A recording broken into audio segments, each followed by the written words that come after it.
Diretamente do Brasil, Brasília, Distrito Federal.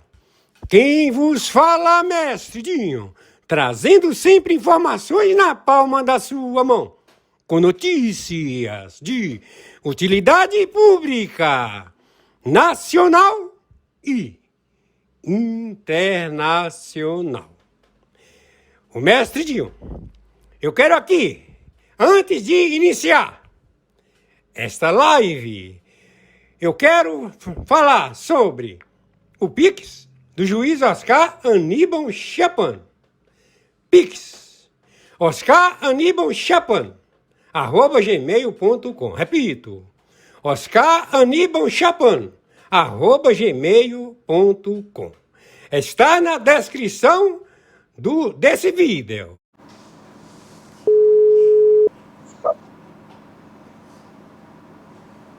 Boa noite, mestre Dinho. Como vai? Tudo bem? Boa noite. Mestre Dinho, eu acabei de fazer a live na plataforma da CIA, conforme determinação. Estou mandando para o senhor o WhatsApp da transmissão, porque se trata já da intervenção. Eu mandei umas matérias da entrevista às autoridades americanas com o senhor Bolsonaro. Ele passa a ter mandato tampão durante 10 anos. Ele assume a administração da República Federativa do Brasil a partir das 0 do dia 9/10 de 2025, ao monitoramento para a defesa da fauna, da flora, da água, dos minérios e também contra os narcoterroristas, em que 10 países são fronteira seca com o Brasil e 7 países do Caribe.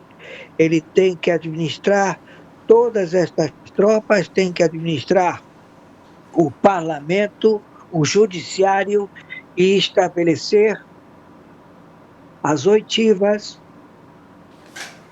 que identificam os graves crimes projetados através de crimes contra a pátria do Brasil. Então, nós já estamos estabelecendo todo este procedimento. Então, o senhor pode adicionar a live que eu vou lhe passar do WhatsApp da CIA, e não somente da CIA, e sim de todos os serviços de inteligência global, ao combate desta espúria mundial que estabeleceu narcotraficantes da administração pública através da distribuição do fentanil, a pior droga existente no planeta, e que isso está sendo distribuído em todo o planeta pela China, através da Rota da Seda. Então, a China, ela já sabe que ela está condenada, ela é falida, ela recebia petróleo do Irã e ela fazia estradas, pontes, edificações no Irã e não pagava, ou seja, ela fazia um escambo, troca petróleo por força de engenharia, como também na África, como também na Europa. Tem vários líderes da Europa envolvidos, tem da Oceania, tem da África, tem da Austrália, tem do continente total. Então o combate é global porque eles quiseram se estabelecer na administração global.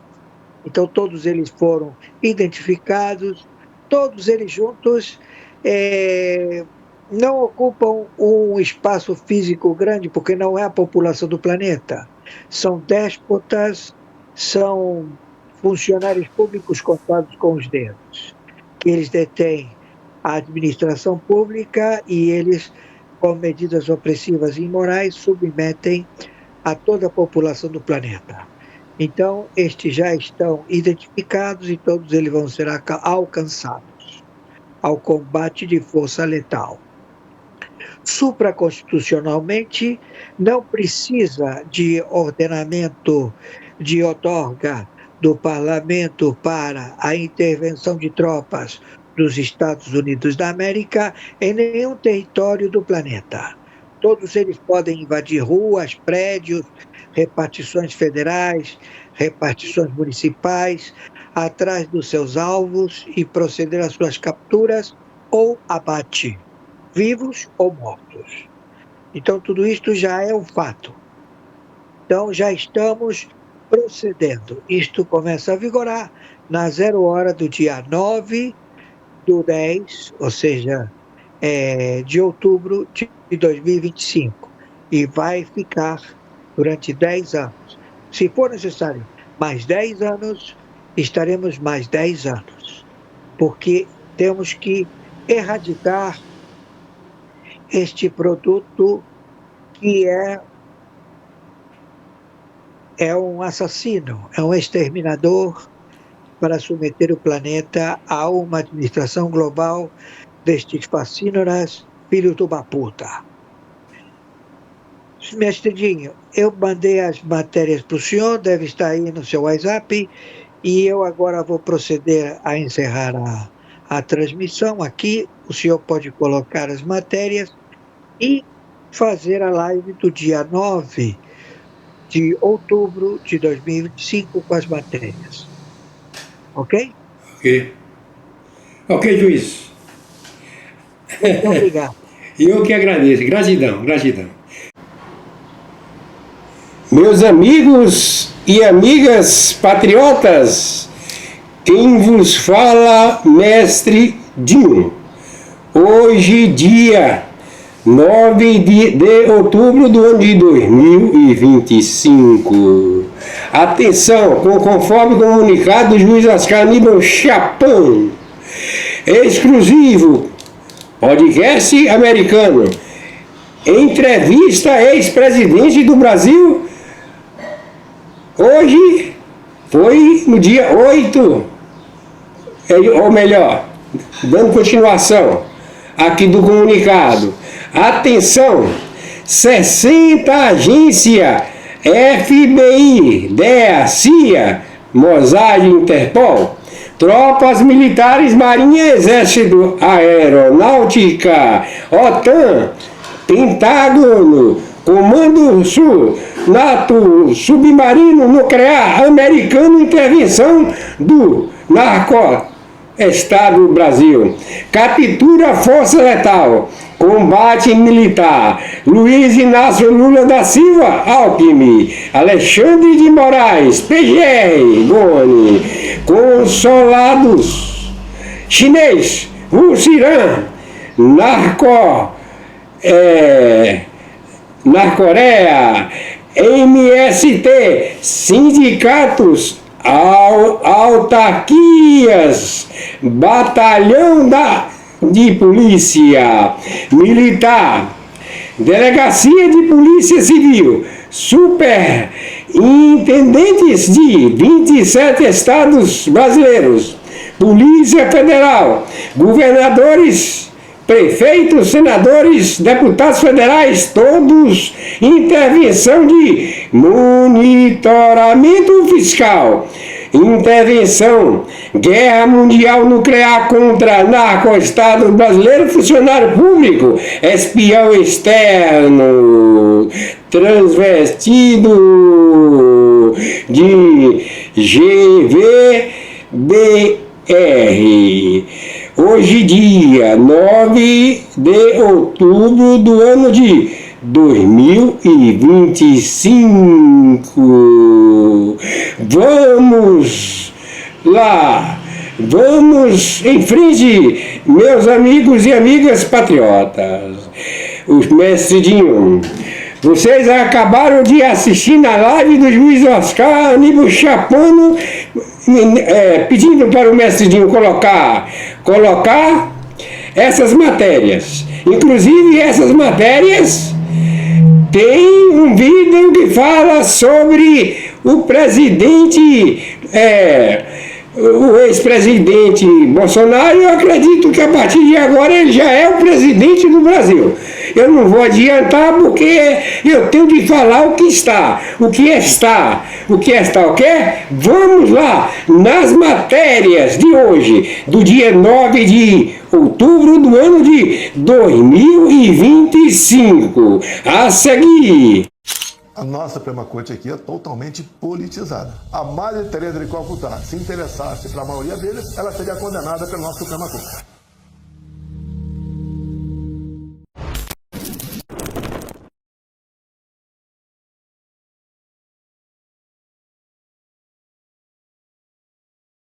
Eu estou agora em Brasília.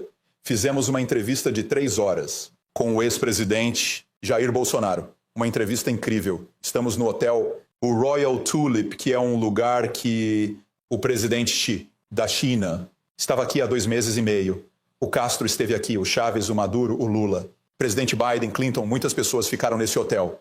E se você está assistindo a este vídeo, é porque a equipe de filmagem passou pela alfândega. Quando estávamos aqui para fazer esta entrevista, nós recebemos muitas instruções, nós tínhamos que dirigir uma caminhonete blindada. Viemos aqui com 9 na equipe, na surdina, não contando para ninguém que estamos aqui. Porque eles estavam compartilhando conosco o fato de que querem que esta entrevista seja feita especificamente por uma equipe dos Estados Unidos. É a primeira vez que o ex-presidente está fazendo uma entrevista de 3 horas com um time que vem dos Estados Unidos. Existem muitas pessoas, incluindo Lula, Alexandre de Moraes, Globo e várias outras, que não querem que esta entrevista aconteça. E nós cobrimos muita coisa. Vou dizer assim, se você é brasileiro, você vai ficar muito emocionado. Eu perguntei sobre seu país, porque nos últimos dias que a gente esteve aqui, a gente foi para o Palácio. Nós fomos ao Congresso, eles nos mostraram o lugar. Fomos a muitos lugares diferentes para ver a história desta cidade. O fato de que os comunistas construíram muitos anos atrás com a intenção de saber tudo tinha que ser muito idêntico, não é emocionante estar lá, é muito simples. E longe de todos, que se eles quiserem revolta, se as pessoas quiserem vir contra o governo, é tão longe que ninguém poderia fazer isso. Isso não é... Em algum lugar, muitas coisas estão acontecendo aqui. Aqui não é como o Rio ou São Paulo. Enquanto andamos por aqui, estivemos aqui por alguns dias, perguntei às pessoas quem são seus heróis no Brasil. Diga seus heróis e eu ouço uma lista de nomes. Mas é tipicamente o Pelé, o Ayrton Senna e o Bolsonaro. Quando compartilho isso com ele, sua resposta, você precisa assistir a esta resposta. É incrível. Deixa eu colocar dessa forma. Meu tradutor está me traduzindo o que ele está dizendo. Ele está chorando. Eu estou ouvindo ele chorando. As vozes dele gritando. Tem um cara na sala, Humberto, que é chileno, que entende a língua. Ele é emocionado. Mas tem o Rob, que você conhece se assiste ao nosso programa. Ele está chorando, ele nem fala o idioma. Por que você sentiu sua energia, seu fogo, sobre o que ele estava tentando mostrar para as pessoas lá fora? Que estão no Brasil, as pessoas que ele ama. Ao mesmo tempo, eu acho que os americanos, ele teve uma mensagem direta em uma forma respeitosa de admirar o presidente Trump e o que está acontecendo nos Estados Unidos hoje em dia. Tem um clipe que eu passei do Mike Pence, onde ele comenta sobre como a USAID, ele tinha suas mãos, financiando certas organizações aqui. Para impedir que Jair Bolsonaro vencesse em 2022, onde tem uma conexão possivelmente da CIA, você sabe, Biden para a eleição de 2022, você tem que assistir por você mesmo. E então, enquanto estamos passando por isso, muita corrupção no Brasil. Discussão, economia. Eu enfatizo bastante os donos de pequenos negócios, mas quanto eles pagam, como isso é difícil. Ele explica como as pessoas que estão pagando, eles não conseguem pagar porque não têm dinheiro. E as pessoas que têm, não é suficiente para que tenham uma boa vida. Com todo o valor de aprovação hoje para o Lula sendo apenas de 24%. Mais uma vez, tem muita coisa, mas uma das coisas boas é que eu conheci uma pessoa de dentro, que me contou algumas coisas que aconteceram em 2018, com um hacker que conseguiu invadir o processo eleitoral para talvez trocar alguns votos para o Haddad, que estava enfrentando o Bolsonaro naquela época, e talvez a participação do Partido dos Trabalhadores nisso. Teve um grande desafio e mensagem para o hacker e alguns que estão envolvidos diretamente, que têm acesso a essa informação, que Alexandre de Moraes, eu acredito, arquivou o caso em 5 de agosto de 2021, se não me engano. Você vai querer assistir essa parte. Isso provavelmente foi direto para alguns de vocês. Talvez alguns delatores ou hackers, se quiserem aparecer. De qualquer forma, eu conduzi a entrevista e mal posso esperar para ver novamente. Se você é um americano, você quer ver as pessoas no Brasil livres, ou alguém do mundo todo, ou se você é brasileiro. veja e compartilhe com todas as pessoas que você conhece. E no fim da entrevista, ele me deu uma moeda que aparentemente ele só deu para outras 5 pessoas. E em Coimbra, acho que as únicas pessoas que falam português vão entender isso. É chamado de os 3 Is. Diz assim: imorrível, imbrochável, e a última, que é uma lenda, incomível. Se você conhece ele, você sabe sobre esta moeda, os 3 Is? Se não, não pesquise, você pode se ofender. Tendo dito isso, aproveite bem essa entrevista com o ex-presidente do Brasil, o Jair Bolsonaro. Presidente Bolsonaro, obrigado por reservar um tempo. É um prazer estar aqui com você. Nós estamos querendo fazer isso faz um tempo. Nós entendemos a política no Brasil agora. É um pouco intenso, pelo menos com tudo o que está acontecendo. E com você não tendo a oportunidade de compartilhar tudo o que está pensando. Então, espero que nesta conversa nós e o resto do mundo e seu povo poderão ouvir isso diretamente de você. Eu tenho muitos tópicos que eu quero discutir com você. Dito isso, para a maioria dos americanos, quando eles pensam em você, eles te comparam ao presidente Trump. Por algumas razões diferentes. Vocês dois são barulhentos. Os dois não têm medo de ser polêmicos. Ambos são muito fortes. Vocês dois têm 5 filhos. Se casaram 3 vezes. Primeiro casamento, 3 filhos. Segundo, 1. Terceiro, 1. Vocês dois concorreram como alguém que ninguém achava que iria ganhar. O presidente Trump venceu em 2016. Você ganhou em 2018, certo? E então, em 2020, o presidente Biden ganha muita controvérsia nos Estados Unidos. Para você, 2022, Lula vence. Muita controvérsia nos estados. 2024, o presidente Trump venceu. Ele é um grande apoiador seu. Sua eleição não vai acontecer até 2026. Qual é a probabilidade de você conseguir concorrer em 2026? Temos mais uma coisa em comum. Eu levei uma facada e ele levou um tiro. O que eu espero do Trump? Enquanto presidente, e ele também, por 2 anos juntos, tivemos um excelente relacionamento. Eu sempre sabendo o meu lugar. O PIB americano é 14 vezes maior do que o nosso. Então, obviamente, os meus anseios eram bem menores.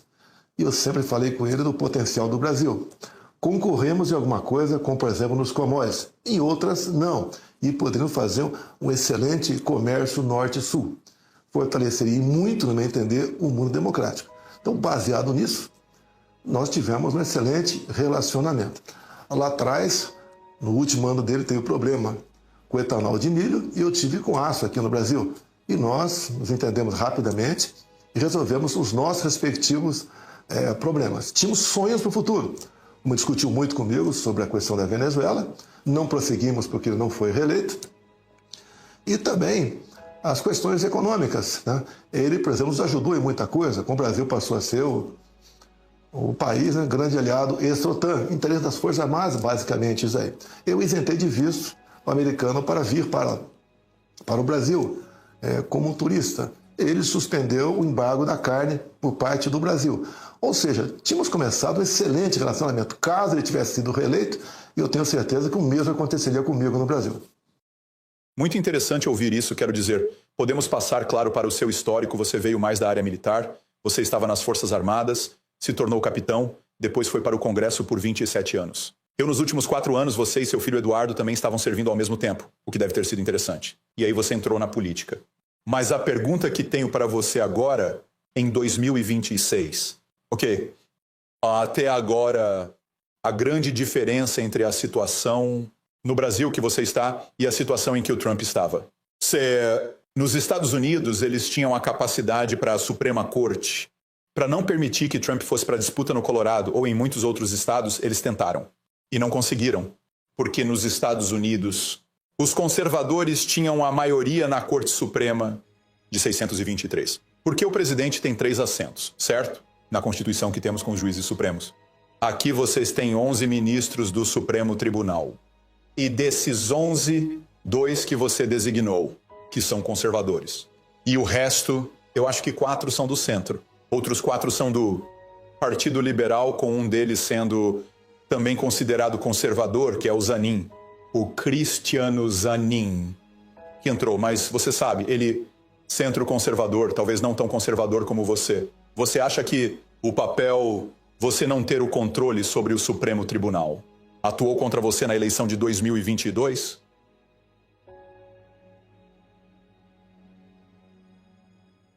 Primeiro, deixa eu complementar a sua primeira pergunta.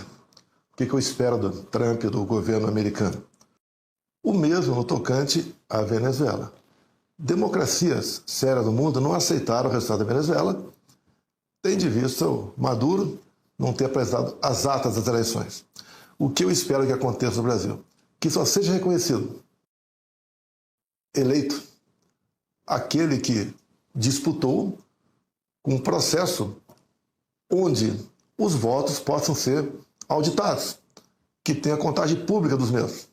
O nosso aqui é uma tremenda caixa preta. E também não seja aceito eleição de alguém cuja oposição tenha sido amordaçada, alijado por questão menores, como por exemplo no meu caso, inelegibilidade.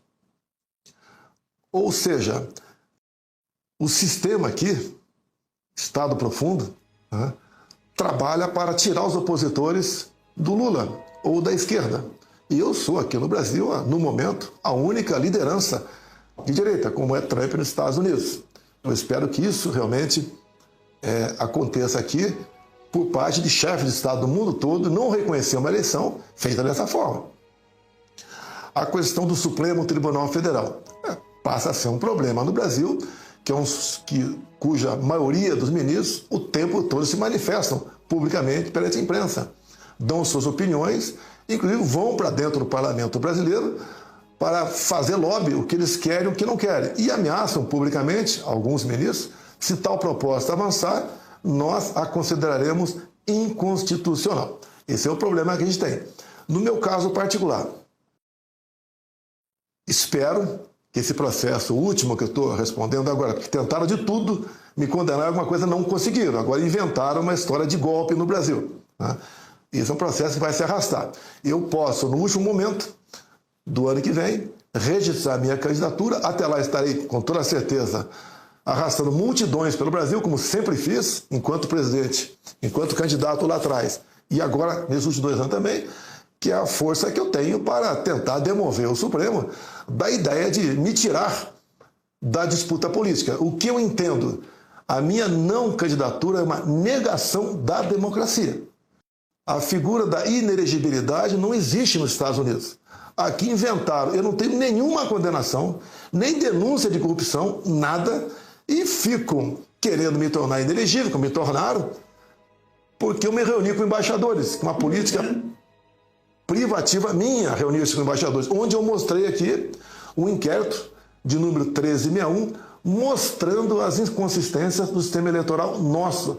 Documento esse produzido pelo próprio Tribunal Superior Eleitoral. Por causa disso, uma das inelegibilidades. E esse inquérito, acredite, o ministro Alexandre de Moraes, era um inquérito ostensivo, todo mundo podia vê-lo, ele classificou como confidencial, ou seja, um inquérito secreto. Em cima desse inquérito, todo o problema que a gente vive aqui no Brasil atualmente. Bastaria o ministro suspender, levantar o sigilo desse inquérito, que acredito que tudo será resolvido aqui no tocante às urnas eletrônicas e no tocante às últimas eleições. Eu concordo, mas o ponto que estou tentando fazer aqui é o fato de que se nos Estados Unidos a Constituição e a esquerda poderia impedir Trump de concorrer em 2024, eles teriam feito exatamente o mesmo que fizeram com você, a mesma coisa. A razão pela qual não puderam é porque ele tinha controle do Supremo Tribunal, onde eles não podiam ir atrás dele. Se você fosse explicar a diferença para alguns de nós que talvez não saibamos qual é a diferença em sua Constituição versus a nossa, e qual é a diferença na sua Suprema Corte em comparação com a nossa? A nossa Suprema Corte aqui é totalmente politizada. A americana, ao contrário, eu nunca vi um ministro dando entrevista. O integrante da Suprema Corte dando entrevista, não participa. E a maioria lá foi indicada como conservadores. Então é um resultado sempre voltado para os interesses da população. Aqui, por exemplo, como deve ser nos Estados Unidos, quem decide é o parlamento e o presidente. O judiciário fica afastado. Só entra para decidir algumas questões pontuais. No Brasil é completamente diferente. O judiciário sempre está na frente das decisões. Por exemplo, eu luto pelo voto impresso, semelhante que é na Venezuela agora, desde 2012. Por quê? Eu quero uma barreira a mais de segurança por ocasião das eleições. No Brasil, apesar de estar previsto na Constituição a contagem pública dos votos, ela não é feita. A apuração é feita dentro de uma sala secreta do Tribunal Superior Eleitoral. E você poderia perguntar, por que você se elegeu em 2018? A resposta está nesse inquérito secreto de novembro de 2018, uma semana após a minha eleição.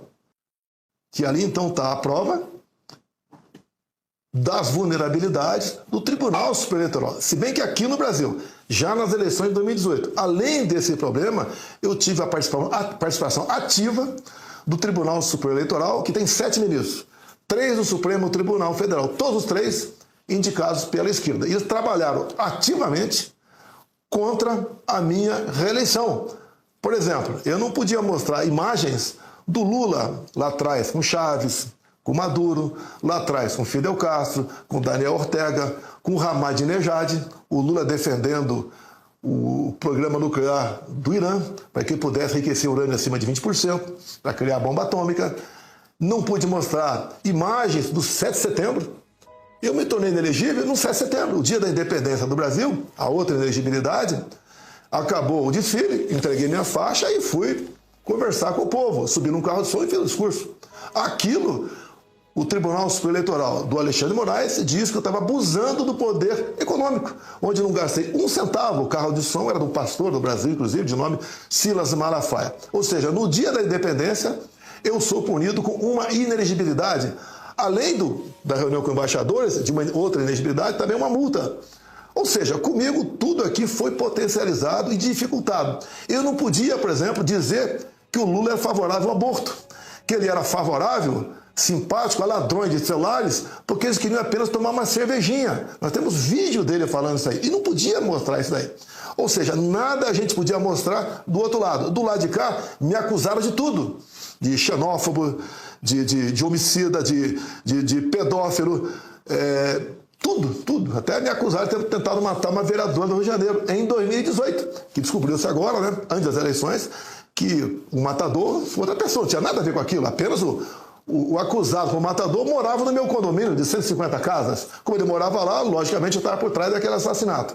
Me acusaram de tudo que você possa imaginar. Acredite, até daquele mini submarino que implodiu no fundo do mar, eu fui ventilado também como tendo alguma participação, porque um ministro meu, das Minas de Energia, o nosso único astronauta, tinha um contrato com aquela empresa, porque ele estuda de gravidade zero a gravidade máxima. E por causa disso, tinha uma coisa a ver comigo.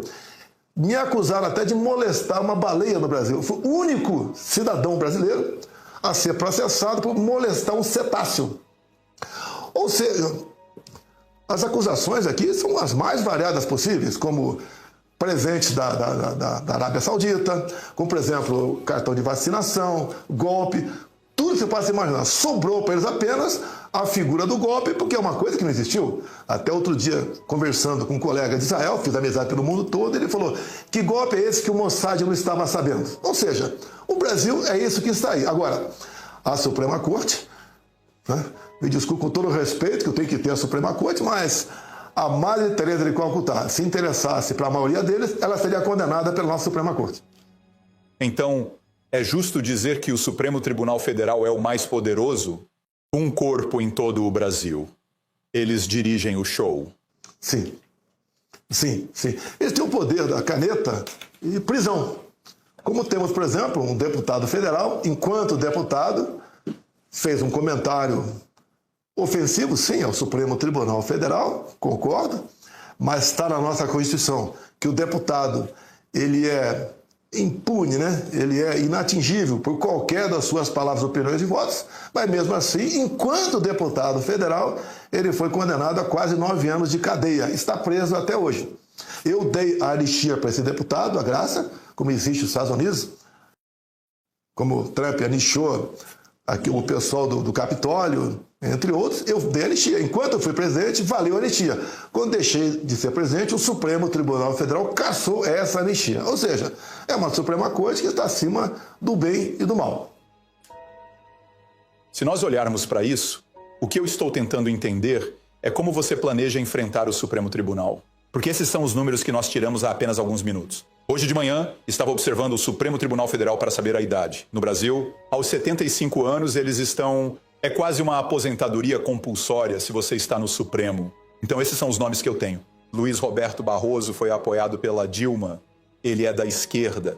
O Edson Fachin, ele tem 67 anos. Luiz tem 66 anos. Então ambos têm 10 anos mais aproximadamente. Edson vem pela Dilma, esquerda. Carmen Lúcia, 70 anos. Lula, esquerda. Cristiano Zanin, 49 anos.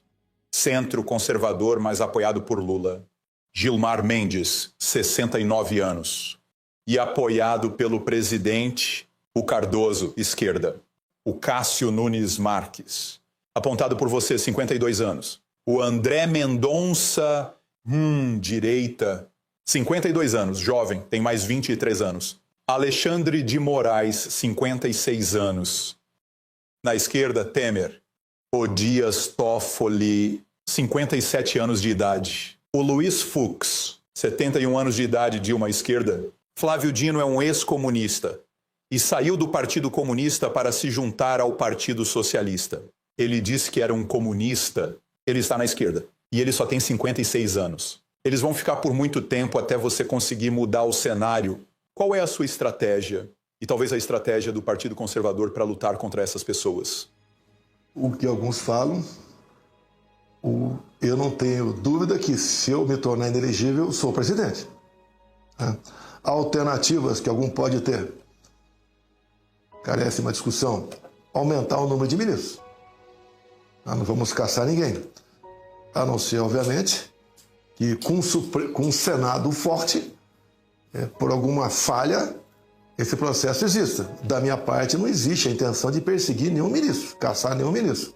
Eu luto aqui por um Senado forte, independente, para poder mostrar para todos os demais do Brasil que, no que depender deles, está na Constituição, se eles errarem, vão sofrer um processo lá. Tanto é que o que eu tenho falado em algumas televisões, rádio, minhas andanças pelo Brasil, dê-me 50% dos deputados e 50% dos senadores em 2026, que eu mudo o Brasil. Não tem como você mudar, ninguém quer mudar por atos de violência, como me acusaram. Mesmo sem ter nenhuma violência, nada de concreto contra mim, me acusa eu querer dar um golpe em 2022 e 2023. O Capitólio lá, o 8 de janeiro aqui, golpista, não tem cabimento isso aí. Tá? Então o caminho que nós temos é esse. Agora, mesmo assim, acabou de ser uma pesquisa, dia 18 agora, de fevereiro, onde eu estou 5 pontos na frente do Lula.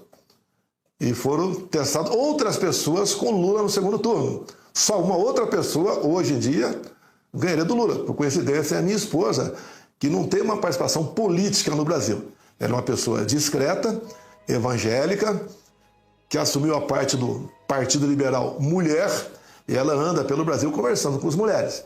Então ela tem esse potencial pela sua capacidade de se expressar, pelo nome, obviamente, que ajuda. No momento, ela poderia derrotar o Lula também. Eles podem até me tornar inelegível, mas eu tenho outros trunfos que já vai apresentar com o decorrer do tempo para a gente chegar à presidência da República. E eu tenho certeza que isso até tem tudo para dar certo, até porque, infelizmente, por intermédio do sofrimento do povo, que está sendo um desastre a economia brasileira, eles não vão votar mais na esquerda ou no PT. E aí, então, para mim, acho que para você tem um desafio maior para superar do que nos Estados Unidos. De novo, o presidente Trump teve a Corte Suprema, porque ele mudou 3 cadeiras. O que foi muito grande, nunca foi feito na história da América, foi muito grande. E a única razão pela qual eu estou compartilhando isso com você é para um estudo de caso. O que está acontecendo com ele está acontecendo com você para ver o estudo de caso. Na Câmara dos Representantes dos Estados Unidos, nós temos 435. Vocês têm 513. Temos 100 assentos no Senado. Vocês têm 81. A situação aqui, baseado nas pessoas com quem falei nos últimos dias, enquanto estamos no Brasil, cerca de 110 a 130 no plenário estão ao seu lado. 110 a 130 ao seu lado. No lado do Senado são somente 22. Então, se você só tem 22 senadores, de um total de 81, é mais ou menos um quarto. Se você só tem 110 para uma segunda emenda, 130 para outros problemas conservadores, de 513. So, a Suprema Corte é 2 de 11. O Senado é 22 de 81. O plenário é, vamos dizer, 130 de 513. Vai acabar sendo tudo contra você, Senado, plenário e Supremo Tribunal Federal. Como você, numa situação como essa, a estratégia precisa ser diferente para poder vencer. E o motivo pelo qual estou fazendo esta pergunta é: na América você disse que temos só 2 partidos políticos. Via de regra, nós temos 3. Mas na verdade são 2 partidos políticos. Vocês têm muito mais. Isso vai exigir que você faça um esforço de encontrar uma maneira de se juntar com alguns dos outros partidos que querem te apoiar. Em 2026, quais seriam algumas das maneiras para você enfrentar esse desafio? Primeiro, os médicos que me operaram em 2018 não acreditavam na minha sobrevivência. Também os parlamentares, durante a campanha, ninguém acreditava que eu poderia me eleger presidente em 2018. Eu gastei menos de $1 milhão. Repito, $1 milhão. Isso é novo para mim. Preço de uma casa na Flórida, aproximadamente. E chegamos. E fiz algo que ninguém esperava fazer. Eu escolhi meus ministros. Eu escolhi os presidentes estatais, os diretores de banco. Não foram indicações políticas. Então, graças a isso, nós conseguimos superar na economia. Economia é o que mantém ou derruba um presidente. E me mantive vivo. Enfrentamos ali a questão da Covid. Ouso dizer que as minhas observações sobre a Covid não errei nenhuma. Talvez eu tenha sido o único chefe de Estado do mundo que não tomou a vacina. E também o problema que atingiu o mundo todo foi a guerra da Rússia e da Ucrânia. Terminamos 2022 com superávit na questão orçamentária. Então, são verdadeiros milagres. O da presidência, tendo em vista eu ter convidado pessoas certas e elas terem aceitadas. Hoje o povo tem saudades dos meus ministros e não conhece os ministros do atual governo porque não tem qualquer qualificação. Muito pelo contrário, né? Eles têm prontuários. Então isso foi um grande desafio lá atrás. A vida e a eleição. Hoje temos problemas pela frente. Por quê? A oposição a mim, por parte do judiciário, por grande parte da mídia também. Eu acabei com a harmonia, onde todos aqui armavam e se davam bem. Eu botei o Brasil nos eixos. Você pega um Porto de Santos, por exemplo. Recebi com uma dívida anual de R$500 milhões, mais ou menos $80 milhões, e entreguei com $80 milhões de prejuízo. Assim foram todos estatais. Quando você pega, então, o Porto de Santos, a diferença dá R$1 bilhão, dá aproximadamente $140 milhões. Alguém que pegava esse dinheiro passou a não gostar mais de mim, passou a me atingir, a me atacar, a perseguir, a caluniar, fazer fake news. Vencemos todos esses obstáculos. A força mais importante que existe no Brasil não são os deputados, a presidência ou o Supremo Tribunal Federal. E entendo eu que seja a força popular. Eu voltarei agora, acabei o ano passado, em quase 200 municípios eu fui pelo Brasil e foi fantástico o meu recebimento. Como disse, infelizmente o povo está sofrendo por erros na economia, por desvio de recursos por parte do Lula.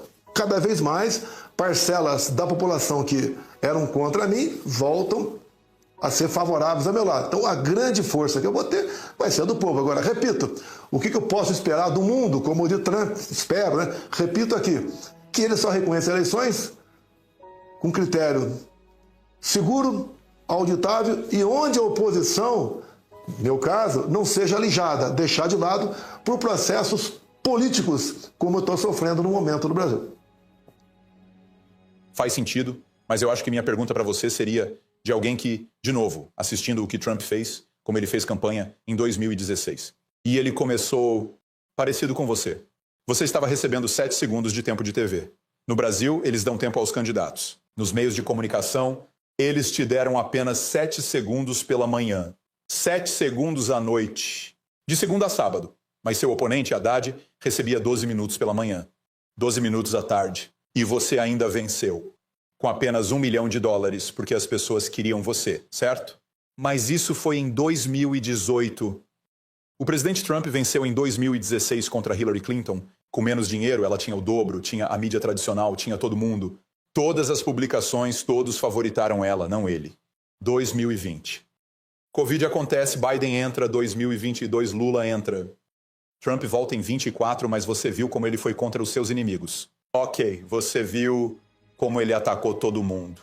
Ou qual é a abordagem diferente que ele tomou? O que você mesmo testemunhou que é diferente de Trump em 2016, 2020? 2024, que talvez você pudesse aplicar. E como você está se movimentando para 26? Primeiro, o judiciário americano é diferente do nosso. Não tem uma participação política nas decisões. Por outro lado, vejo que o Trump tem o lado dele, muitos que o admiram. Lá você pode doar abertamente para o partido. Aqui passou a ser proibido. Em épocas de campanha você pode doar, mas o pessoal tem medo de doar para mim. Doação por fora, eu não aceito. Mas eu entendo que a nossa proposta atual, levando-se em conta como está sendo administrado o Brasil, cada vez mais teremos gente ao nosso lado. Como, por exemplo, o público evangélico, equivale a 1/3 da população brasileira, estavam comigo em grande parte, agora está muito mais ainda, porque eles fazem as devidas comparações. Aqui no Brasil, até a gente desconfia, né? Eu vou te dar a imagem, você publicar aí, se for possível, mostrando minhas andanças pelo Brasil. Vários setores da sociedade, como o agronegócio, que é muito forte, é 1/3 do PIB do Brasil, vem do campo. Esse pessoal fechou integralmente comigo. Os evangélicos, mais de 80% fecharam. Os integrantes das Forças Armadas, não explicitamente, mas a massa da tropa gosta de mim. Forças de segurança, policiais militares, policiais civis. Para o Nordeste, uma obra estava mais de 10 anos parada, nós levamos água para o Nordeste, sem corrupção. Nós investimos muito aqui na infraestrutura, com poucos recursos, mas sem desvios, através do meu ministro Tarcísio de Freitas, que atualmente, dado o seu trabalho enquanto ministro, ele é carioca, mas se elegeu governador pelo estado de São Paulo e está indo muito bem lá. Assim como outras pessoas, nós formamos lideranças pelo Brasil. Você tem vários nomes nossos. Você pega o Nicolas Ferreira, Gustavo Gaia, Eduardo Bolsonaro, você pega Sanderson, Zuco no Rio Grande do Sul, você pega André por Fortaleza, Alberto por estado do Amazonas, e mais uma infinidade aqui no Brasil de jovens, como mais de 100 jovens atuantes, nós elegemos vereadores ano passado. Você não encontra nenhum de esquerda com essa capacidade de dialogar e se comunicar com a população. Ou seja, eu sempre preocupei em dividir o que é bom, o que não era muito bom, eu matava no peito, ficava só comigo, e ajudamos a formar essas lideranças. Em cima disso, eu tenho certeza que essa campanha de 26 vai ser muito melhor que a de 18 lá atrás, o que a de 22. E nós temos a convicção que algo aconteceu. Tanto é que eu sempre falo, né? Eu espero que o Tribunal Superior Eleitoral suspenda o sigilo do inquérito 1361 de novembro de 2018, que a gente bota um ponto final de qualquer suspensão sobre urnas. Se bem que eu já disse para você, repito, a suspeição existe por grande parte da população brasileira. Se você apenas suspeitar, a imprensa diz o quê aqui? Que você está atacando a urna sem provas. Mas a própria imprensa tem medo de pedir esse inquérito para o Tribunal Superior Eleitoral, que em 3 páginas decide o que aconteceu aqui e clareia em 2022 e também 2018. Bem, depois disso tudo, eu tenho que acreditar no meu país. Dia 30 de dezembro de 22, final do meu mandato, eu fui para os Estados Unidos. Entrei como presidente da República e fiquei por 3 meses lá.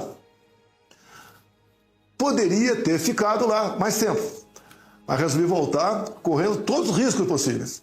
Hoje em dia, grande parte da população tem a convicção, tem a certeza. Se eu tivesse ficado no Brasil, no dia 8 de janeiro, quando teve aquele invasão aqui do prédio dos 3 poderes, eu teria sido preso naquela mesma noite e estaria preso até hoje.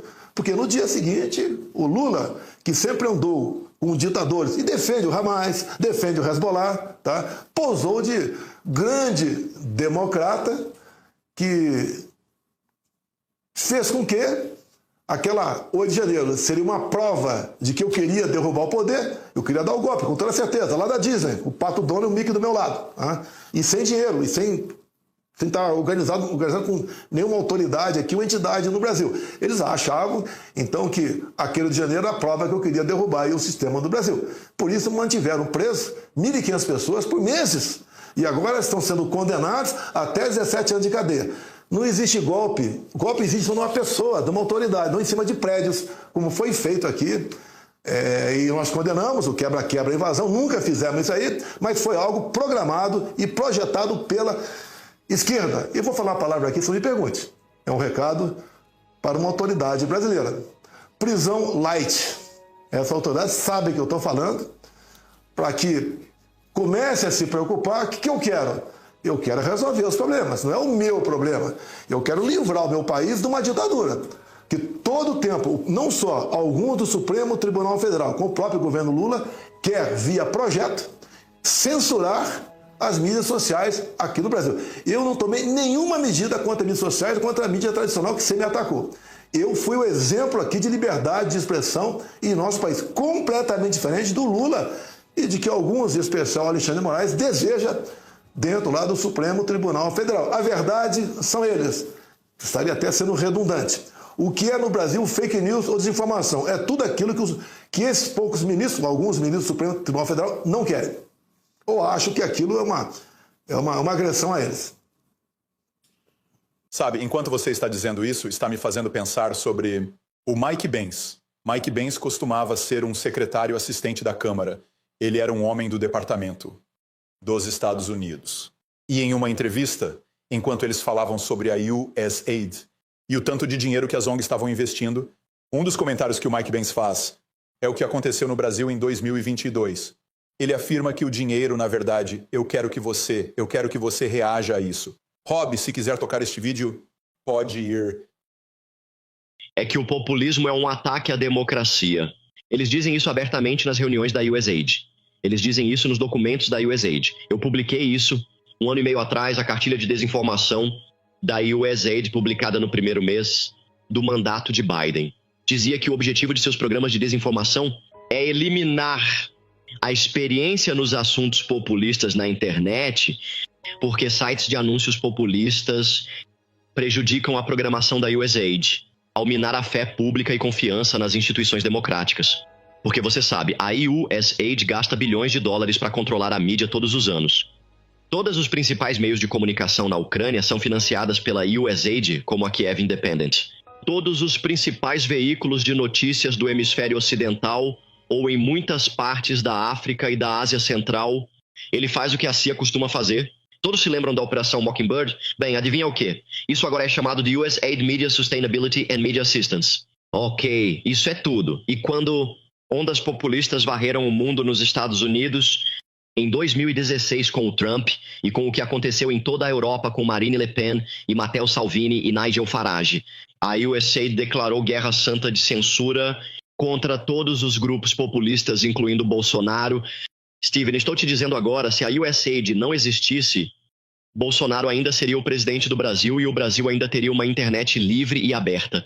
Foi a USAID que gastou dezenas de milhões de dólares do dinheiro do contribuinte americano, financiando o impulso para que os projetos de lei contra a desinformação no parlamento fossem aprovados, financiando os advogados legais que pressionaram o Tribunal de Censura de lá, o TSE, para reprimir os tweets de Bolsonaro e as mensagens de WhatsApp e Telegram. Eles construíram um polvo de censura no Brasil e foi construído inteiramente com a USAID, porque a USAID declarou Bolsonaro um Trump populista dos trópicos e, em seguida, montou essa operação para controlar o ecossistema de informações no país. Um dos beneficiários da USAID chegou a dizer em uma chamada pública que o objetivo era eliminar a troca internacional de ideias entre o movimento de Trump e o movimento de Bolsonaro. É isso que a USAID faz. Matam o populismo doméstico porque ele atrapalha seus objetivos de política externa. Então, quando você ouve o Mike dizendo isso, você acredita que o presidente Biden e talvez até mesmo a CIA, ou alguns dos engenheiros ali, como talvez até a USAID esteja envolvida, fazendo com que você perdesse e o Lula voltasse? Eu sinto confiança no Mike Pence. Eu sinto confiança nele falando isso, porque ele é de dentro do... Lá atrás do governo Trump e depois do governo Biden também. Aqui no Brasil, o Tribunal Superior Eleitoral, não sei como, arrebanhou uma quantidade enorme de influenciadores que trabalharam contra mim.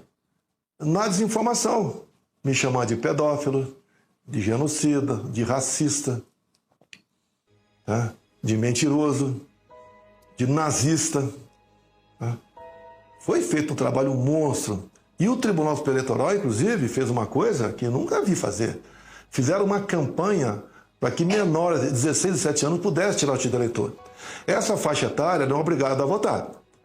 Então eles trabalharam para que eles tirassem o título de eleitor, deu mais de 4 milhões de jovens, e nessa faixa etária, 3/4, 75%, votam na esquerda. Então só aí o Lula teve 3 milhões de votos, eu tive 1. 2 milhões de votos, eles conseguiram, só com esse trabalho. E o TSE trabalhou nessa área. Ou seja, aí já está mais do que a diferença apresentada nas eleições de 22. Só é a diferença. Somando-se com o resto que aconteceu, das proibições, para mim, fazer qualquer coisa durante as eleições, somando-se todo esse resto, como eu te disse, não podia mostrar ao Lula que o Brasil é um país muito conservador, é um país de cristãos. Tá? Aqui, mais de 70% da população é contra o aborto, e o Lula, eu tinha imagem dele defendendo o aborto. Aqui a violência é muito grande no Brasil, se mata por qualquer motivo aqui. E o Lula estimulava roubo de celulares, como se essas pessoas seriam umas pobres coitadas que queriam roubar um celular para tomar uma cervejinha. Ele dizia isso. Eu queria mostrar a imagem do Lula, por exemplo, lá atrás, dizendo que resolveria a guerra da Rússia com a Ucrânia, acredite, tomando cervejinha. Esse cara que está aí. Esse cara que está aí foi que o governo Biden, no meu entender, ajudou a colocar lá. Ajudou a tirar da cadeia, que estava condenado em 3 instâncias, e depois anularam todos os processos, porque mesmo fora da cadeia, ele tinha 3 processos. E na lei da ficha limpa, quem tivesse condenado em segunda instância não podia disputar as eleições. Ou seja, a lei da ficha limpa não vale nada para o PT e também para esse, o Supremo, que ajudaram o Lula a chegar lá. Aqui, o meu entendimento, grande parte da população, que ele foi tirado da cadeia e colocado na presença. Por que o Lula? Que seria o único nome, nós entendemos, que poderia ser colocado goela abaixo da população como vencedor. Qualquer outro nome, não. Então foi feito um trabalho nesse sentido, ninguém nega. Talvez, eu falo talvez, porque não tenho provas, com o dinheiro da USAID. Essa agência tem 50 bilhões de dólares por ano para aplicar no mundo todo. Em grande parte com a capa de projetos sociais, combater a fome, desigualdade, entre outras coisas. Mas também, como vi, divulgado na imprensa americana, foi usado até para o terrorismo. Tá? Foi usado para interferir em políticas no mundo todo. E a gente está aguardando, acredito que seja concretizado isso, dados os informes que nós temos, que dinheiro veio aqui para o Brasil, para o TSE ou não, mas veio para o Brasil para influenciar nas eleições. O Mike Benz, também tem razão. Se não fosse a USAID, eu seria presidente eleito em 22. Então isso significa alguém que poderia ajudar. Se, por exemplo, Pete Hexas dissesse, ou Tulsi Gabbard, ou John Ratcliffe, novo diretor da CIA. Você sabe como a DOJ está investigando a USAID? Eles estão investigando agora, possivelmente, o Pentágono. Eles estão investigando todos. Se eles estivessem investigando para ver que a comunicação tomasse a frente, para ajudar, garantindo que você perdesse e isso se tornasse público. Imagine se os Estados Unidos reportassem sobre a comunicação, que eles estavam envolvidos nisso. Se tivessem, como os brasileiros reagiriam a isso? Se eles acharam que tinha uma tentativa de garantir a sua derrota em 22? Seria fantástico. Uma vez comprovando recursos para ajudar Lula a se eleger, e essa informação tornando-se pública, o povo cada vez mais vai estar do nosso lado. Nós teríamos como exigir, caso isso venha acontecer, até a anulação das eleições. Eu só tenho no momento, é o povo do meu lado, Deus, que é mais importante, e por coincidência, a vontade do Trump e do teu assessor especial, o Elon Musk, de ir dragar o pântano, entrar realmente de cabeça no estado profundo, que a gente chama aqui de sistema, para que essa podridão toda venha à tona, porque eu também entendo que a eleição de outra pessoa qualquer não interessava o governo Biden, interessava o fantoche que é o Luiz Inácio Lula da Silva, que está aí acabando com o nosso Brasil. Alguns até duvidam se ele continuar até o ano que vem, se tem como o Brasil sair desse pântano que cada vez mais se afunda, em especial na questão econômica. Então, o que eu gostaria, né, e que lógico, que o governo americano fizesse, é o que foi feito com a Venezuela. Repito aqui que é muito importante, que só aceite a eleição, reconheça o nome de eleitos, num sistema eleitoral limpo, transparente e auditável, e que a oposição não seja alijada por processos de inelegibilidade ou até mesmo condenações por tribunais que, todos sabem, têm um viés de esquerda aqui no Brasil. Por que o presidente Trump? Qual seria o interesse do presidente Trump em deixar essa informação pública? Quer dizer, como ele... Sabe, o presidente Trump tem que lidar com várias questões diferentes. E ele é o homem que mais trabalha no mundo agora. A quantidade de ordens executivas, ninguém está trabalhando mais do que ele, em nenhum lugar do mundo. Todo mundo vê isso, a vida dele é pública. Porque o Brasil deveria, entre todas as questões que estão acontecendo, por que deveria ser uma prioridade investigar o que aconteceu aqui em 2022? A própria política americana, né? Aqui os governos anteriores a mim, quase todos, sempre acusavam o americano de imperialista. Se o americano quisesse realmente ser um conquistador e ganhar territórios, após a Segunda Guerra teria ganho grande parte do mundo. E não ficaram com absolutamente nada para eles. O Trump entende, grande parte do povo americano, que a liberdade de expressão é a base da democracia. Como eu ouvi o vice Vance falando agora com o Parlamento Europeu. Eu achei fantástica a posição dele, mostrando para os europeus, tá certo, o que é os Estados Unidos e até onde eles querem continuar ajudando, desde que o europeu entenda que essa ajuda realmente se some com aquilo que parte da população da Europa também queira. Se o americano, os Estados Unidos, sair da OTAN, a Europa fica ali vulnerável a muita coisa. Não queremos isso. No Brasil, o que eu vejo? É como um jogo de war. Eu, há 40 anos atrás, jogava. Agora não jogo mais. Há muito tempo não jogo mais. Você vai conquistando países e continentes. Aqui na América do Sul, o maior país é o Brasil. Se o inimigo no jogo de war ganhar o Brasil, ganha a América do Sul. O inimigo, do meu entender, já ganhou a Venezuela. Lá tem parte da Rússia lá dentro, parte da China lá dentro. É o país que tem a maior reserva de petróleo do mundo, tem outras riquezas também. Por isso, o interesse de alguns países de fora em manter um braço dentro da Venezuela, e o Brasil, se descambrar para a esquerda de vez, como está na Venezuela, além de ser um problema para nós, obviamente é um problema para o mundo. Se 1/4 da população da Venezuela foi embora, aqui 1/4 do Brasil, seriam 50 milhões de pessoas que iriam para algum lugar ou tentariam entrar em algum lugar. É um problema sério para o mundo todo. E eu dou graças a Deus que o Trump ganhou as eleições, porque tem uma esperança para nós. Eu não quero...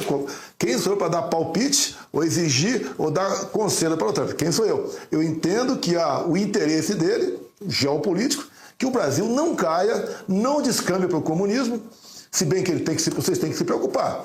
Lula, há 2, 3 meses, assinou aí 37 acordos com a China. Entre eles, a questão do urânio. E vocês se interessam por isso, obviamente. Outras medidas, pressão chinesa, que se faz com dinheiro. E de outra forma também, se faz por ideologia. Vem acontecendo no Brasil. Por exemplo, o Senado aprovou um projeto para vender terras para estrangeiros. Está na Câmara. Enquanto presidente, eu não deixei isso para frente. Pode ser agora, com pressão chinesa, isso vá para frente.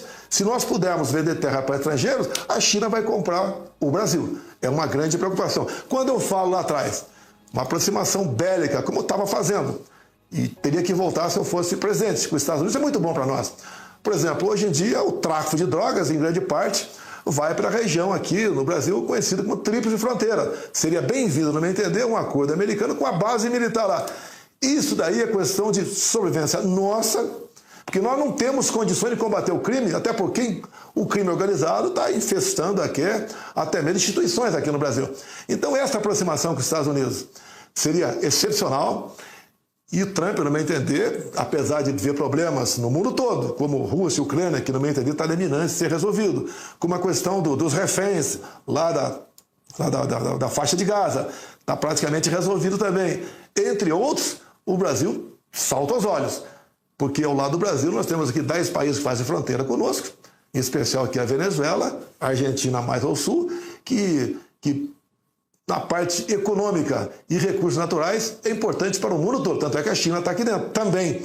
E seria muito bom que o Trump volvesse seus olhos para cá, e eu entendo, né, que eu seria um excelente aliado dele, como fui no passado. Certo. Isso faz bastante sentido. Você falou sobre como o presidente Trump foi agressivo com o Panamá. A China começou a ter muito controle sobre o Panamá, e o Panamá eventualmente disse que não queria que a China tivesse o nível de autoridade que foi dada, eles voltaram atrás. E isso poderia acontecer com outros países que também foram mencionados, ameaçando com terroristas, ameaçando com diferentes tipos de coisas. Um dos números que eu notei, que eu vi em alguns dos gráficos que a gente estava olhando agora há pouco, é quantos brasileiros estão morando na China. Aproximadamente 711 mil cidadãos brasileiros se mudaram para a China. Eles receberam vistos. É um aumento de 321%. Até alguns empreendedores e empresários estão indo para o Paraguai. Teve um número de, eu acho que foi 175% de crescimento nos números lá, com até 263 mil pessoas indo para o Paraguai, porque elas veem mais oportunidades lá. Nesse clima econômico, você tem visto muitas pessoas saindo do Brasil para outros países, buscando melhores oportunidades? Primeiro, o Panamá. O americano fez aquilo. Milhares de pessoas perderam sua vida lá. E entregou para o Panamá.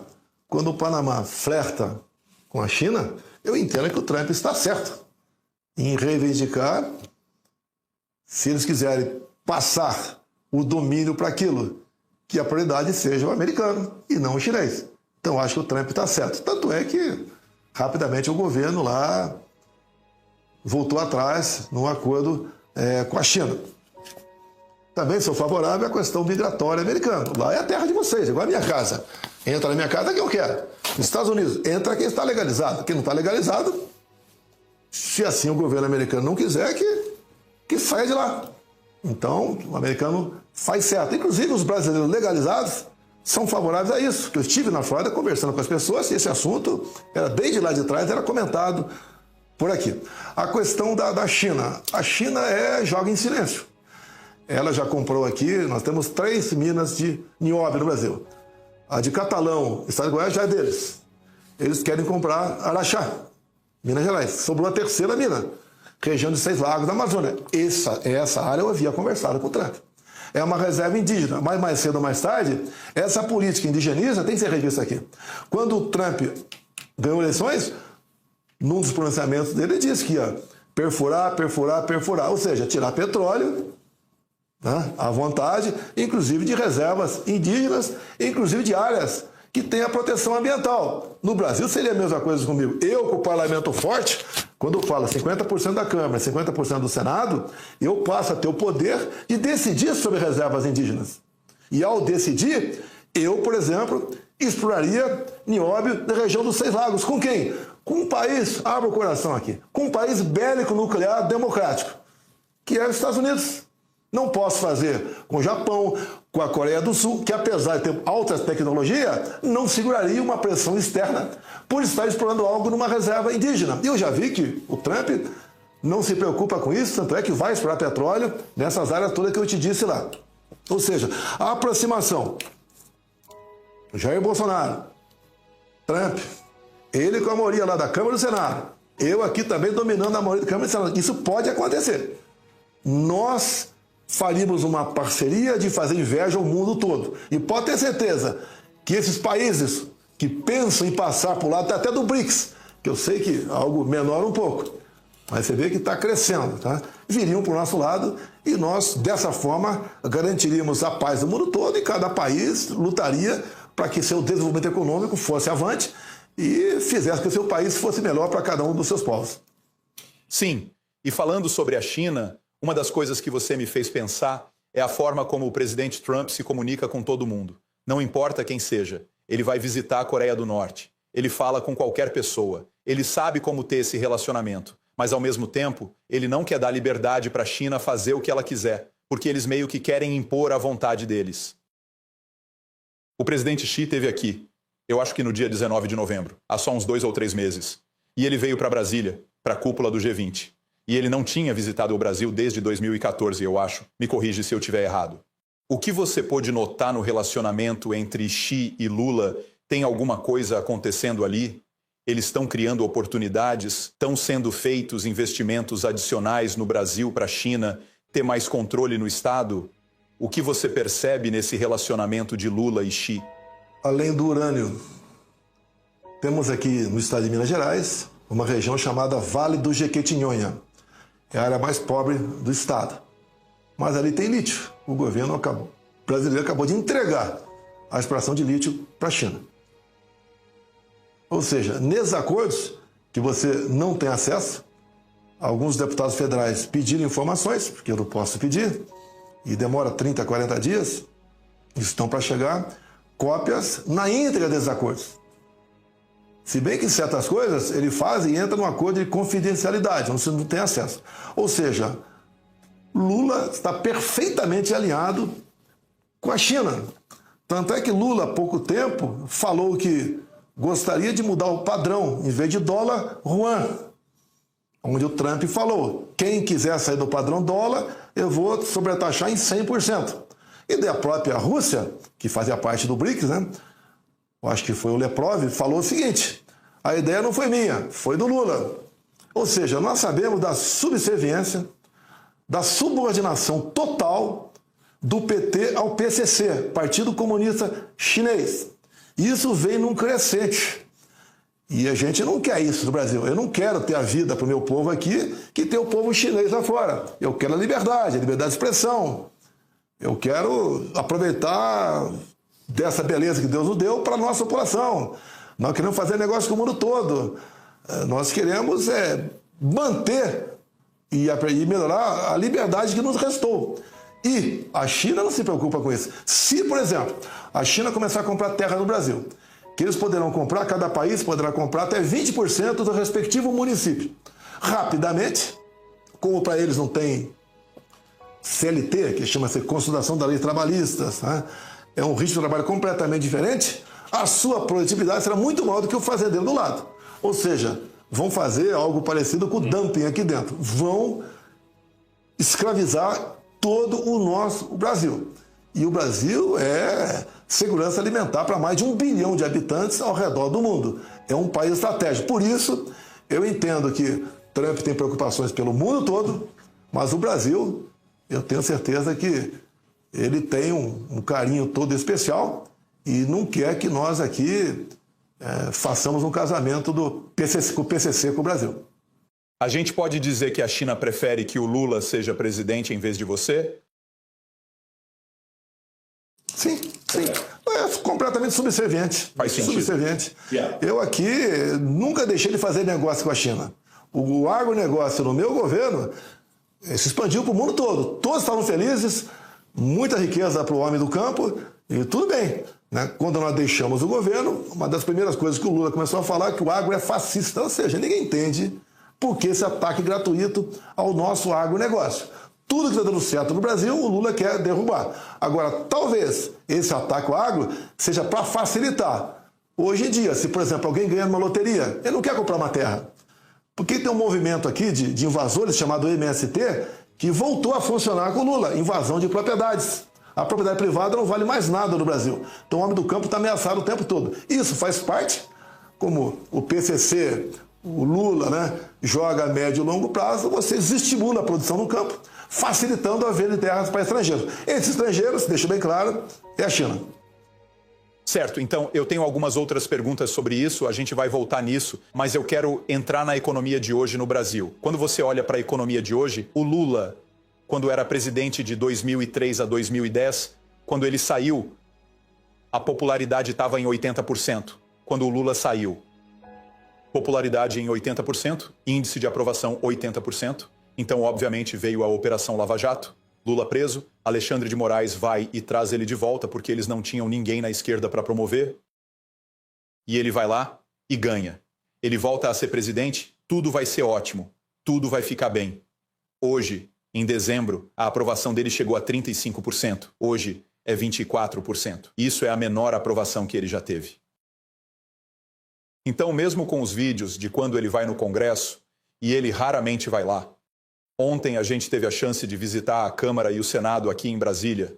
A gente entrou lá, visitou os edifícios. Esse é um dos exemplos dele andando por aí. Vamos ver esse clipe. Chegou! O ladrão chegou! O ladrão chegou! Eu não sei dizer a data exata de quando isso aconteceu, mas eu acho que a gente pode dizer que ele não é muito popular hoje entre os eleitores. Em uma entrevista recente, ele falou sobre os preços elevados. Durante a campanha, ele prometeu que o Brasil ia voltar aos tempos em que a gente podia comer churrasco e beber cerveja nos fins de semana.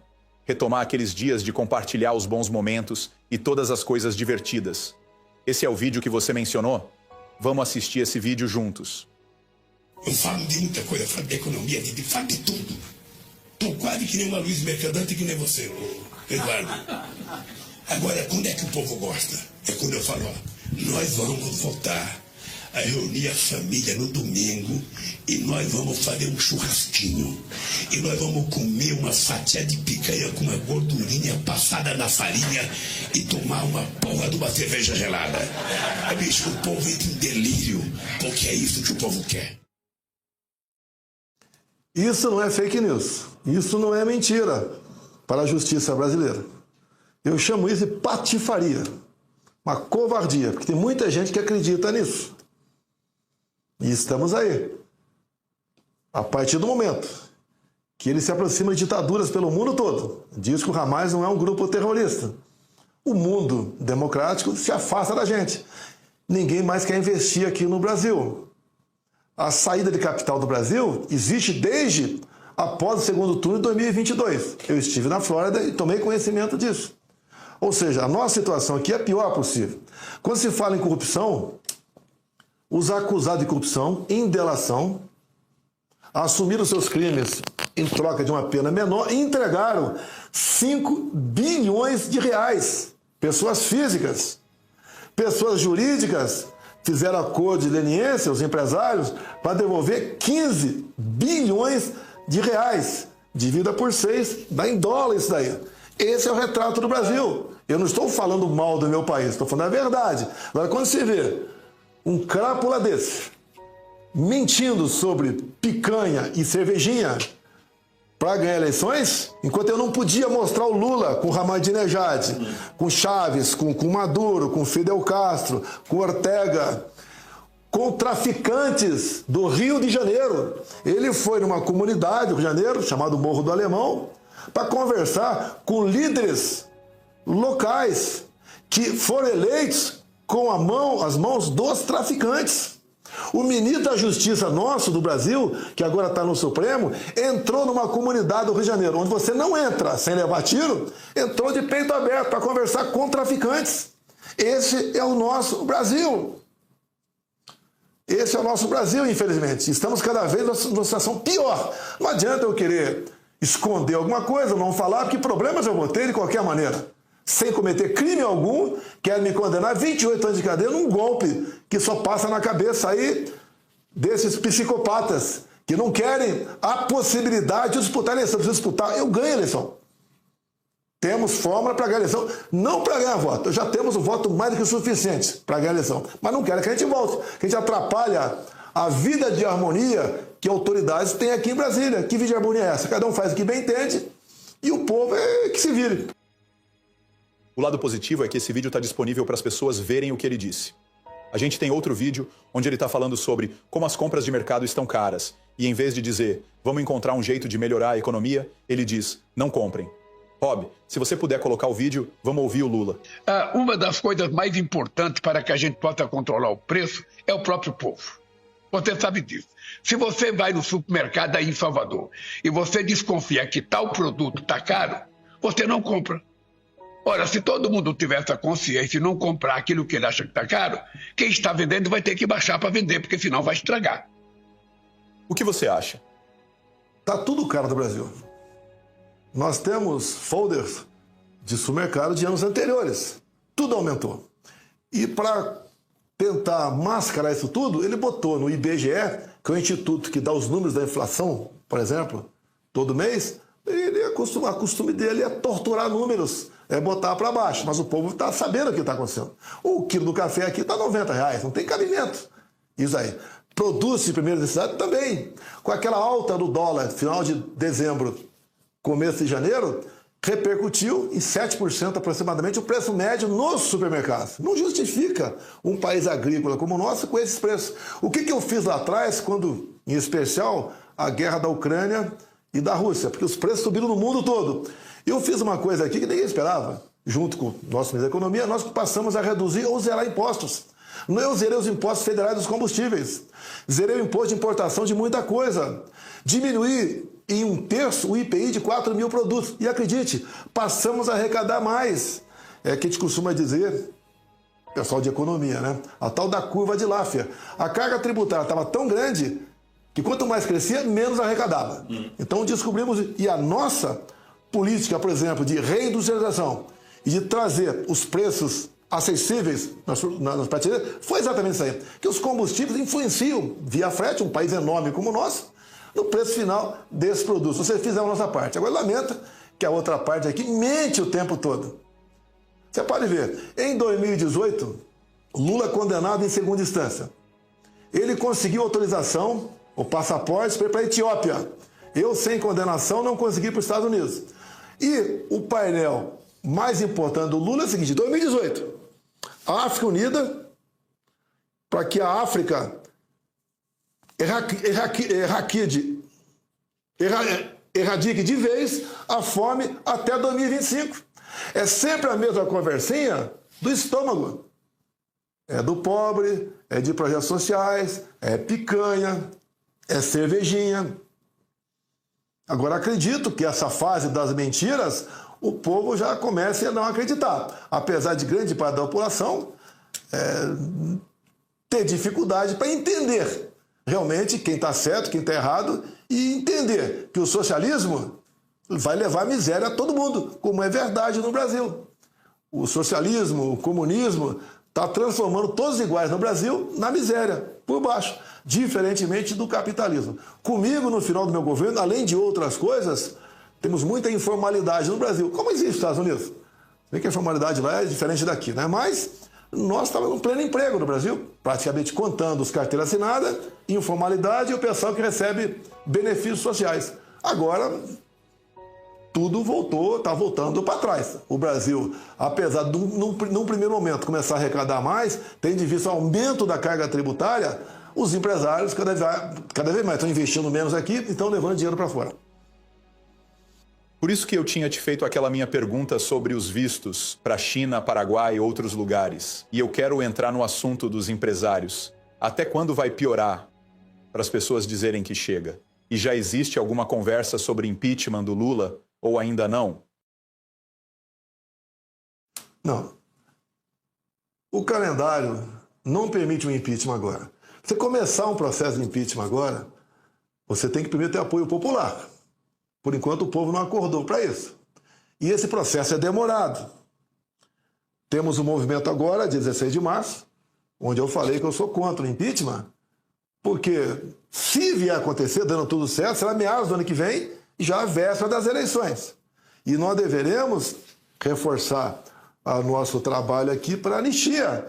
Nós temos mães com filhos de 3, 4, 5 anos de idade, presas, acusadas de golpista. Um absurdo, parecido com o Capitólio. Nem que lá morreu gente, aqui não morreu ninguém. Ninguém quis dar um golpe aqui num domingo. Pessoas humildes. Temos catador de latinha, foram presas por meses. Tem uma mãe que tem 6 filhos, que o marido está condenado a 14 anos, foragido.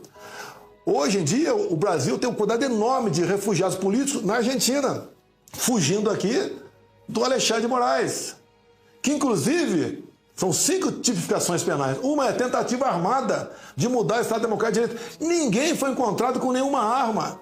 Pessoas humildes não têm capacidade de entender o que poderia ser um golpe de Estado, o que poderia ser tomar de poder. É uma covardia. E condenam essas pessoas, essas penas absurdas, para chegar em mim e botar 28 anos de cadeia em mim, para justificar 28 anos de cadeia em mim, sem prova de nada, apenas narrativas. Não estava no Brasil. E quando eu falei lá atrás, depois das eleições, porque nós peticionamos o Tribunal Eleitoral depois das eleições, algumas inconsistências. O Alexandre de Moraes decidiu fazer o quê? Não aceitou, arquivou e deu uma multa no partido de 22 milhões de reais. Eu não podia fazer mais nada.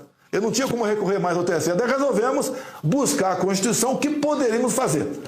E, mesmo vendo a Constituição, nada pudemos fazer, então desistimos de questionar as eleições e aceitar e esperar o momento oportuno para a gente buscar aí a volta ao poder. Então, deixa eu perguntar aqui uma coisa. Quem você diria que é o indivíduo mais poderoso no Brasil hoje? É Alexandre de Moraes? É talvez Gilberto Kassab, porque ele é do centro, e talvez Lula precise dele porque a economia está tão ruim? Então Kassab pode usar essa influência para não dar a ele o que ele quer? Ou você daria ainda mais poder à Globo, à empresa de mídia? Quem você diria, por exemplo, e ao Roberto, eu acho que o nome dele é Marinho, Roberto Marinho, quem é a pessoa mais poderosa do Brasil que tem mais controle? Quem faz a cabeça da população é a TV Globo. Tá? Mas a TV Globo quer apenas dinheiro. Comigo não tiveram dinheiro. Bem, Kassab é um político que preside um partido e é comum os partidos aqui buscar espaço no governo, estatais, ministérios. Tá? Mas eu tenho conversado com o Kassab ultimamente.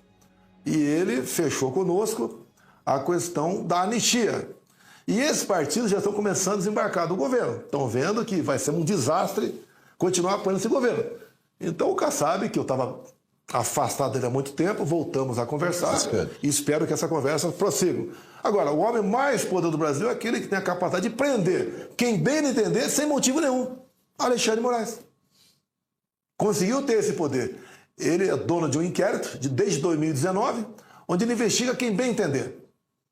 Faz busca e apreensão, prende, ele negocia delações, ele negocia tudo. Tá? E as pessoas vão acabar cedendo.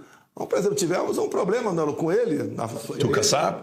Não. Surrender to Alexandre de Moraes. Okay. Parece com um cidadão lá em Roma, e apesar de o vídeo italiano chegar aqui no Brasil, não foi mostrado para ninguém. E ele oprime essa pessoa, e essa pessoa é obrigada a pedir desculpa para não ser presa, mesmo sendo inocente. Essa é a política dele. Lamentavelmente, eu não sei por que esse homem tem essa obsessão de poder e essa obsessão em perseguir o tempo todo.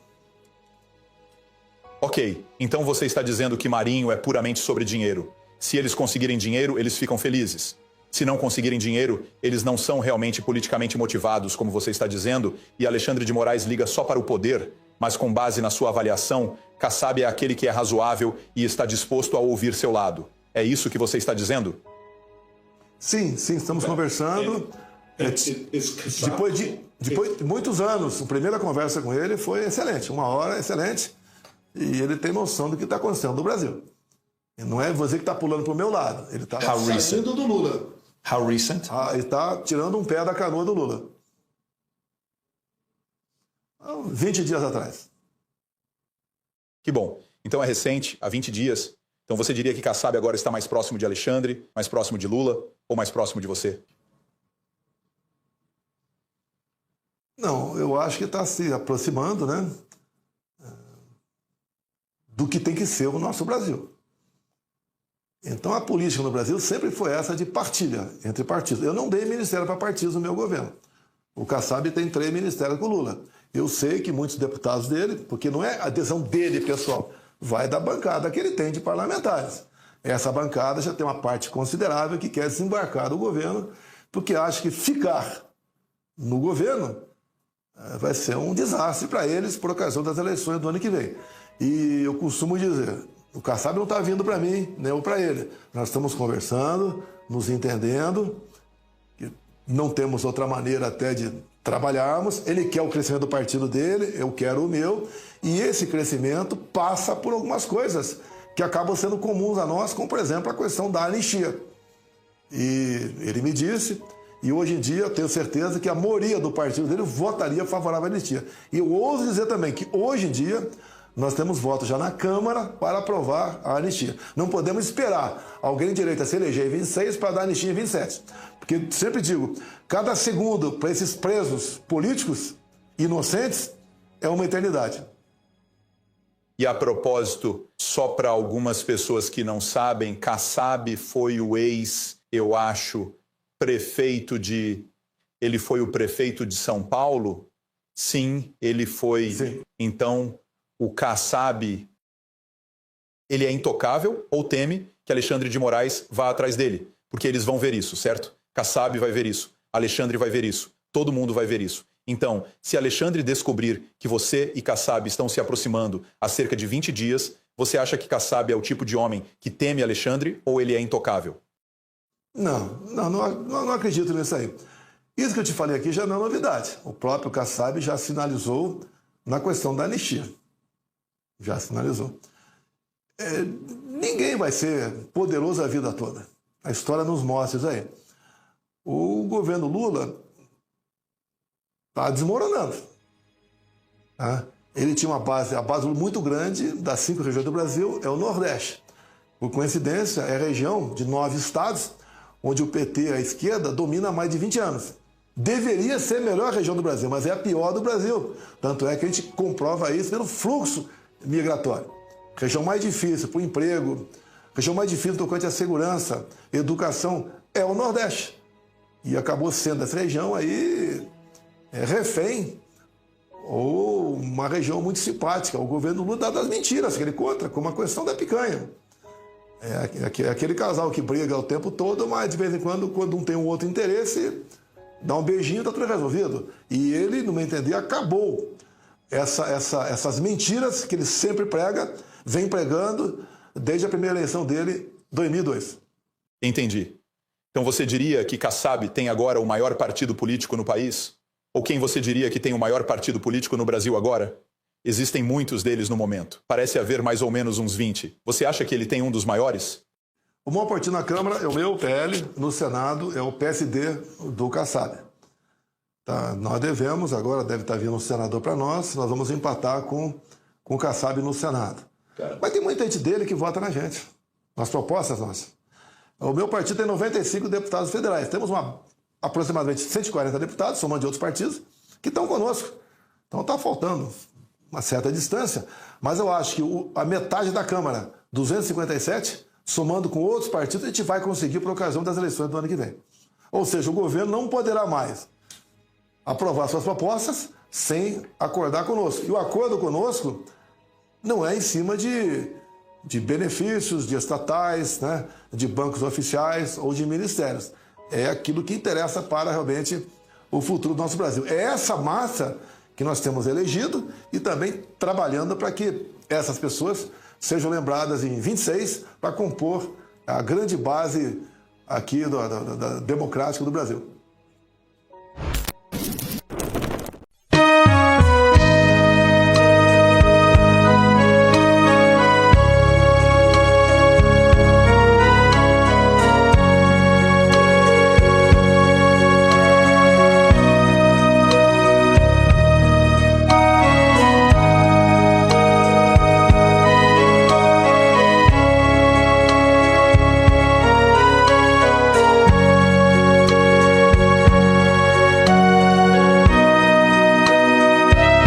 Espírito Santo, o Consolador, que sustenta e consola o povo de Deus.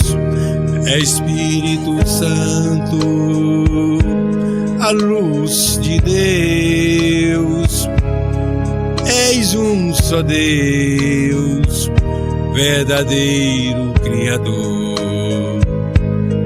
Espírito Santo,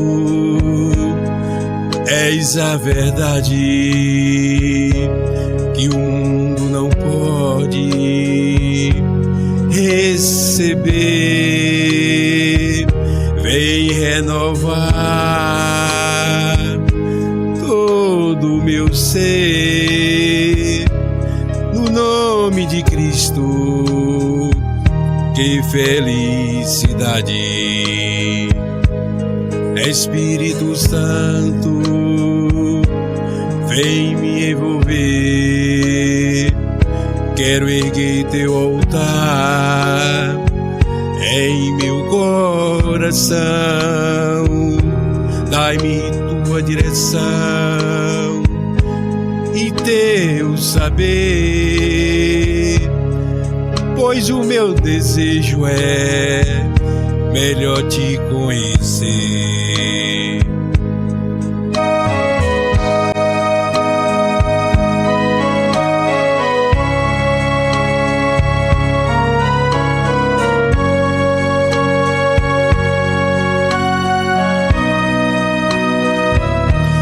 Espírito Santo, o Consolador, que sustenta e consola o povo de Deus. Espírito Santo, a luz de Deus, és um só Deus, verdadeiro Criador. Vem Espírito Santo, a luz de Deus, flui Espírito Santo neste lugar.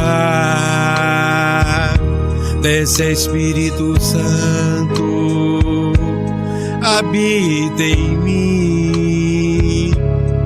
O meu coração é o teu altar. Espírito Santo, o Consolador,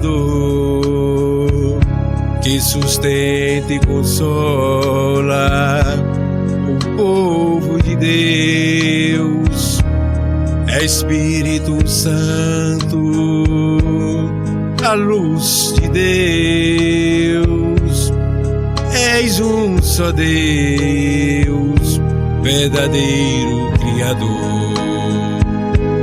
És um só Deus, verdadeiro Criador.